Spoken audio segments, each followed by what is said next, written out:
Now, there's a phase of healing that nobody really talks about, or they don't talk about it enough, and that's the rage phase. The phase where you finally realize what happened to you. You realize how much you tolerated. You realize how many times you abandoned yourself to keep other people comfortable.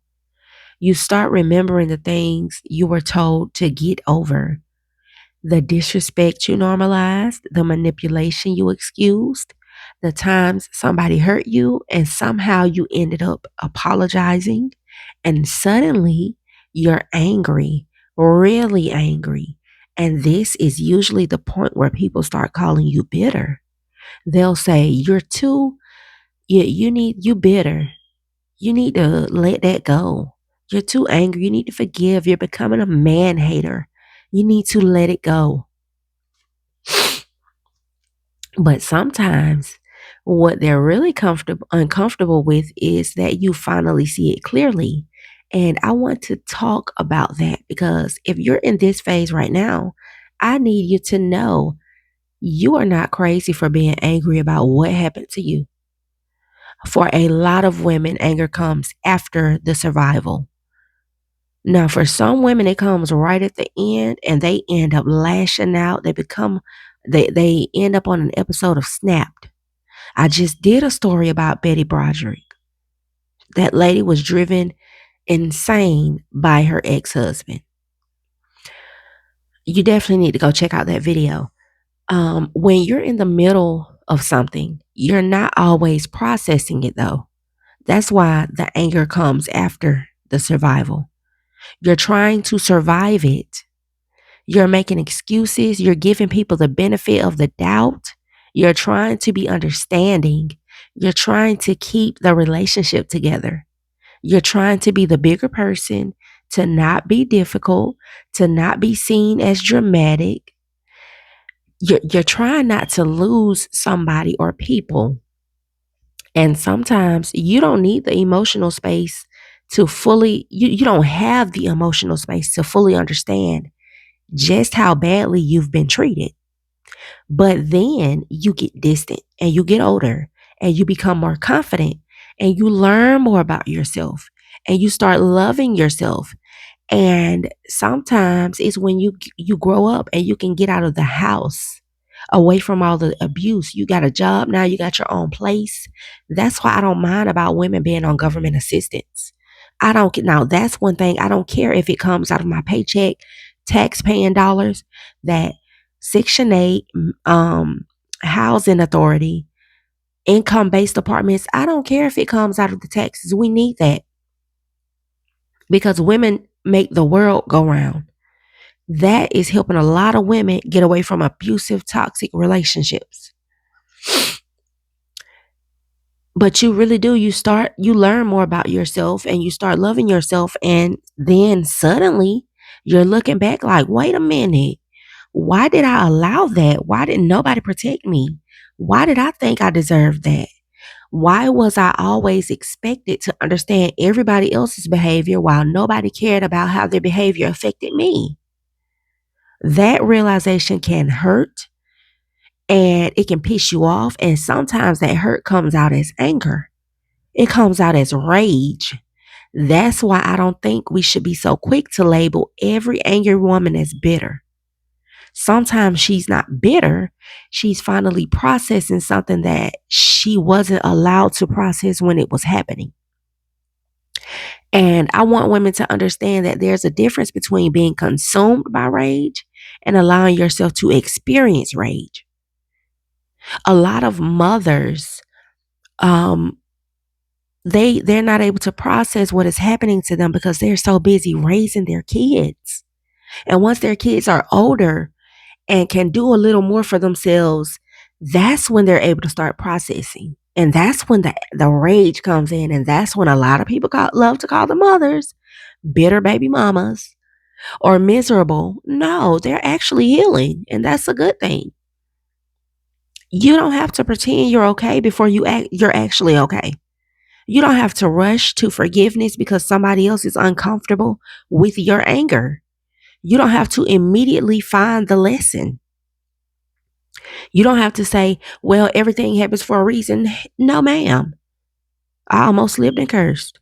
Sometimes something happened because somebody made a terrible choice. Sometimes somebody mistreated you. Sometimes you were taken advantage of. Sometimes you stayed too long. And yes, maybe eventually you'll find peace with it, but you don't have to skip over the anger to get there because anger can tell you something. It can tell you that wasn't okay. You deserved better. You didn't want to experience that and you don't want to experience it again. You don't want to be that version of yourself anymore. And honestly, sometimes rage is the first time a woman realizes she actually has boundaries. Because before the rage, she was saying, well, maybe he didn't mean it. Maybe, maybe they forgot to invite me. Maybe I'm overreacting. Maybe I'm asking for too much of other people. Maybe I should communicate better. Maybe I need to be more understanding. And then one day you get tired and you say, no, that actually hurt me. I'm not okay with that. That's progress for you. Now, I do want to say this because I don't want us to romanticize rage either. The goal isn't to stay angry forever. The goal isn't to become cruel because it's easy to slip into that, especially with rage. The goal isn't to hurt innocent people because somebody else hurt you. The goal isn't to let your trauma become your personality. But you also cannot heal something that you're constantly forcing yourself to suppress. So if you're angry right now, feel it. Journal, cry, talk about it. Go for a walk, exercise, create, set boundaries, leave situations that continue hurting you. Get support when you need it. Say what you weren't able to say before, even if you only say it in private. Let yourself admit that that was really messed up and that really messed me up and you deserve better. Say, I am angry that I accepted that and I'm angry that somebody I loved treated me that way. You don't have to make yourself smaller just because the other people prefer the version of you that never complained. See, that kept them comfortable. And this is where I really want women to be careful with gaslighting because some people benefited from the version of you that didn't have boundaries. Some people benefited from you being forgiving. Some people benefited from you being understanding. Some people benefited from you swallowing your feelings. So when you finally start saying, no, actually, that wasn't okay, they may suddenly have a problem with your personality. They'll call you bitter, difficult, angry, unhealed, crazy. But ask yourself, were they saying all of this when you were tolerating the disrespect? Because sometimes people don't miss the old you, they miss what they could get away with when you were the old you. And you don't have to go back. You are allowed to have a period where you're angry. You're allowed to grieve. You're allowed to question things. You're allowed to be disappointed.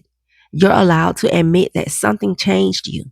And eventually, I hope you get to the point where you don't need to be angry anymore. Not because you were right, not because what happened wasn't serious, but because you no longer need the anger to protect you. That is what the anger is. It's either a reaction to something or it's to protect you. You have boundaries now. You have discernment now. You trust yourself now. You know what you're willing to accept and what you're not. That's when the rage starts turning into wisdom. And that's a beautiful part of healing too. So if you're in your rage phase right now, I want you to take a deep breath. You are not automatically bitter because you're angry. So don't try to hide your anger. You are not automatically unhealed because you're talking about what happened to you. And you do not have to perform peace for people who are uncomfortable with your truth. Feel what you feel. Just don't let people who hurt you convince you that your anger means you're becoming a bad person. Your anger may simply be your mind finally saying, we are never doing that to ourselves again. And that's where self love really starts. Not when you become perfectly peaceful, but when you finally become unwilling to betray yourself. So give yourself permission to feel it, process it, learn from it, and when you're ready, release it. But don't let anybody rush you through a part of healing that you need to experience. You need to experience that anger. You need to experience those short bursts of rage. Control them, but feel them. This is Pretty Girl Rich Era, where we heal, level up, and become the best version of ourselves. See you in the next one.